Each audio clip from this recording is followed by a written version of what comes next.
के जो labour class हैं उनको दिए हैं। मुझे अपने सुकून है, एक खुशी है कि मैंने जो वादा लोगों से किया था उसकी शुरुआत आज हो चुकी है कि जो गरीबों के बच्चे पढ़ते हैं या उनको कोई डिज़ीज़ है, कोई प्रॉब्लम है, या किसी के अगर कोई गरीब ऐसा है जिसके घर में कोई डेथ हो जाती है, उसके लिए संस्कार के लिए जो 5,000 के चेक हैं, या ये चीज़ें चेक आज दिए हैं। जो संस्कार के चेक दिए हैं उसके लिए तो मुझे दुख है, लेकिन बाकी लोग जो मैं पढ़ाई के लिए बच्चों को पैसे स्कॉलरशिप के या दूसरे पैसे दिए हैं उसके लिए मुझे खुशी और एक सुकून है। तो लिहाजा मेरी कोशिश रहेगी कि नौशहरा के अंदर एक तामीर और तरक्की का नया दौर शुरू हो।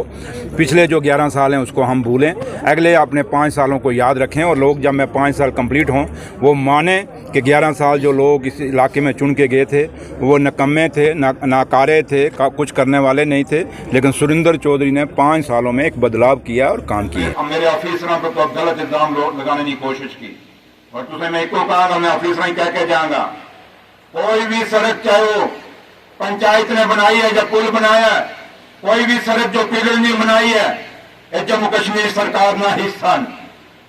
और जिथे भी मेरा डिपार्टमेंट पीडब्ल्यूडी समझेगा कि पंचायती सिस्टम या पंचायत सड़क नहीं बन सकनी, और पीडब्ल्यूडी एक्शन साहब आप उसको टेक ओवर करें।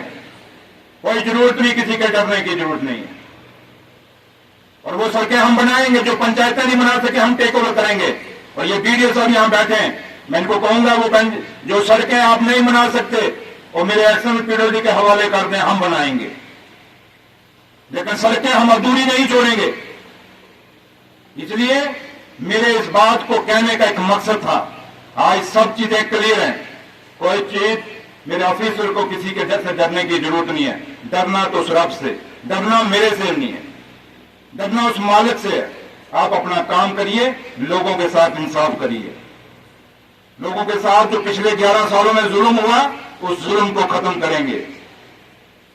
उन 11 साल में पीडीपी और बीजेपी ने क्या किया, इसका सवाल सामने खड़ा, तभी सुरिंदर चौधरी आज जीत के जम्मू कश्मीर का डिप्टी चीफ मिनिस्टर है। इसलिए मेरी आप सबसे और खास करके जो एएलसी साहब आपसे रिक्वेस्ट है कि अभी और बनाएं, और ये जो लोग हैं वो सारों को बिल्कुल ट्रांसपेरेंसी, एडीसी साहब ये आपने सुपरविजन करना है कि जितने चेक इनवाइस हैं ये बिल्कुल फ्री एंड फेयर जाने चाहिए। बिल्कुल कहीं कोई चीज गुंजाइश नहीं होनी चाहिए कि कहीं इन गरीबों से किसी ने कोई पैसा लिया, क्योंकि माजी में पीडीपी और बीजेपी के दरबार में टाइम में इन सोशल वेलफेयर डिपार्टमेंटों से क्या होता था हमें वो भी पता है। ये चेक ऐसे कभी नहीं दिए गए, क्यों नहीं दिए गए, ये भी एक सवाल है।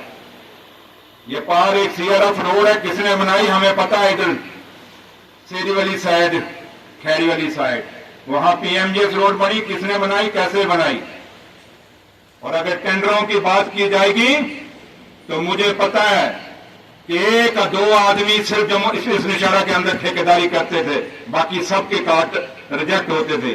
अगर ज्यादा बातें करेंगे तो मैं एक्शन को कह के जाऊंगा कि पूरे पिछले रिकॉर्ड भी निकाल दो, फिर कितने टेंडर पड़ते थे और कितने रिजेक्ट होते थे, और कितने एक आदमी को कैसे मिलते थे, एक ही आदमी और 2 आदमी को कैसे मिलते थे, या 3 आदमी को कैसे मिलते थे। हर टेंडर कैसे उनके नाम पे निकल रहा था। मुझे मत छेड़ो, अगर मेरे छेड़ोगे तो पीडब्ल्यूडी का एक एक खाता निकाल के छोड़ दूंगा इस नौशहरे के अंदर। वो 11 साल जो पिछले हैं, और इतना ही बड़ा है कि जिनके पास सुरिंदर चौधरी 2008 में आया था यहाँ इलेक्शन लड़ने, उस समय भी गाड़ी थी, उस समय नौशहरा में भी मकान था, और 2024 में जब इलेक्शन लड़ा उससे पहले फॉर्च्यूनर थी। कौन सी गाड़ी हमने नहीं देखी। और ये जो शाम को चढ़ते हैं इनको बोलो ये गाड़ियां कहां से आई, पहले हिसाब दे दो इन गरीबों को जो इनका खून चूसा है आप लोगों ने। अगर समझदार होंगे तो इसी बात में समझ जाएंगे। मैं नाम नहीं ले रहा, अगर ज्यादा करेंगे तो मुझे नाम लेने में भी कोई गुरेज नहीं है, क्योंकि मैं पिछली बातें भूलने की कोशिश कर रहा हूं। मैं चाहता हूं कि पिछली बातों को ना छेड़ा जाए, हम काम करके दें लोगों को। हम पिछले लोगों के गड़े हुए मुर्दे ना उखाड़ें। हमने अपने जो 5 साल मुझे मिले हैं, इन 5 सालों में मैंने नौशहरा में क्या किया है और जम्मू कश्मीर में उमर अब्दुल्ला सरकार ने क्या किया है, हम वो गिनाएं, ना कि पिछले जो घोटाले हैं उनको गिनाएं। इसलिए मैं आप सबसे और मैं अपने जो लोग हैं उनसे भी ये कहूंगा कि आप लोग मेहनत करिए, लेकिन कहीं ऑफिसरों को नजायज तंग मत करिए। जो कानून और कायदा है उस कानून और कायदे के अंदर ऑफिसरों को काम करने दीजिए।